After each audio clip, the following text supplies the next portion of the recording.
కోర్టులో కూర్చుంటే చట్టానికి అనుమతించేదానికంటే ₹1 కూడా ఎక్కువ ఇవ్వడానికి లేదు. కానీ కోర్టు బయట కూర్చొని కన్సెంట్తో చేసుకుంటే మనం కొంచెం లిబరల్గా మీకు నష్టపరిహారం ఇవ్వడానికి ఉంటుంది. ఏదో ఒక మార్గం చూపిస్తా మీకు. మీ నష్టం, మీ కష్టం, మీ తాతల ముత్తాతల ఆస్తి గుంజుకొని నేనేం తీసుకెళ్ళను. నేను ఎవ్వరికి అన్యాయం చేయడానికి ఇక్కడ లేను. అందరికీ న్యాయం చేసుకుంటూ అభివృద్ధి పదం వైపు నడిపించడం కోసం నేను ఇక్కడున్న. భూముల విలువ నాకు తెలుసు.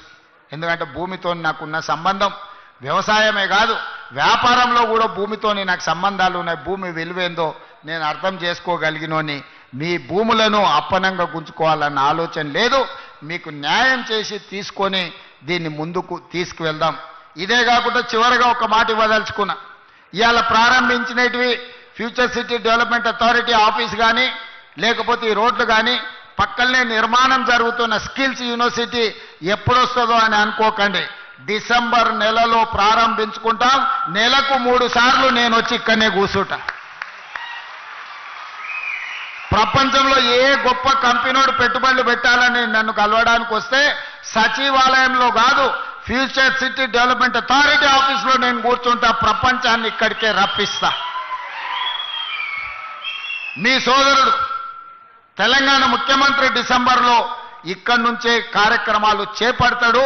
అదేవిధంగా నెలకు 4 సార్లు మా ఉప ముఖ్యమంత్రి గారిని, మా శ్రీధర్ బాబుని ఇక్కడ వచ్చి కూర్చొని కార్యక్రమాలు నిర్వహించాల్సిందిగా వారిద్దరు కూడా నేను సూచన చేస్తున్నా. మనం ఉంటే వ్యవస్థలన్నీ ఇక్కడికి వస్తాయి. వ్యవస్థలన్నీ ఇక్కడికి వస్తే ఈ సమస్యల్ని పరిష్కరించడానికి అవకాశం ఉంటుంది. చివరగా ఉప ముఖ్యమంత్రి గారికి ఒక సూచన, ఇద్దరికి, శ్రీధర్ బాబు గారికి వారికి. శ్రీధర్ బాబు గారు 10 ఎకరాల భూమి సింగరేణికి అలాట్ చేయండి ఇందులో. అదేవిధంగా బట్టి గారికి నా సూచన, సింగరేణి కార్పొరేట్ ఆఫీస్ ఇక్కడ మీరు నిర్మించండి. దాంతో సింగరేణి గ్లోబల్ ఆఫీస్ని మీరు ఇక్కడ నిర్మించండి. 10 ఎకరాల స్థలం శ్రీధర్ బాబు గారు అలాట్ చేస్తారు.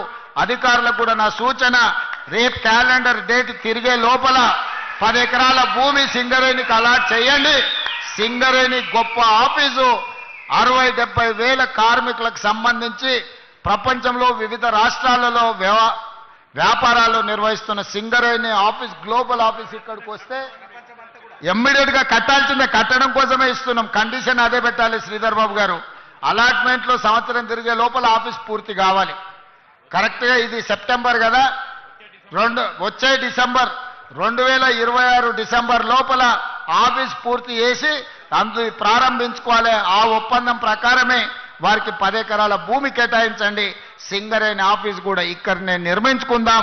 స్కిల్ యూనివర్సిటీనే కాదు, భవిష్యత్ కార్యక్రమాలన్నిటిని కూడా ఇక్కడి నుంచే తీసుకుంటాం. దీని మీదనే మన భవిష్యత్ తరాల యొక్క భవిష్యత్తు ఆధారపడి ఉన్నది.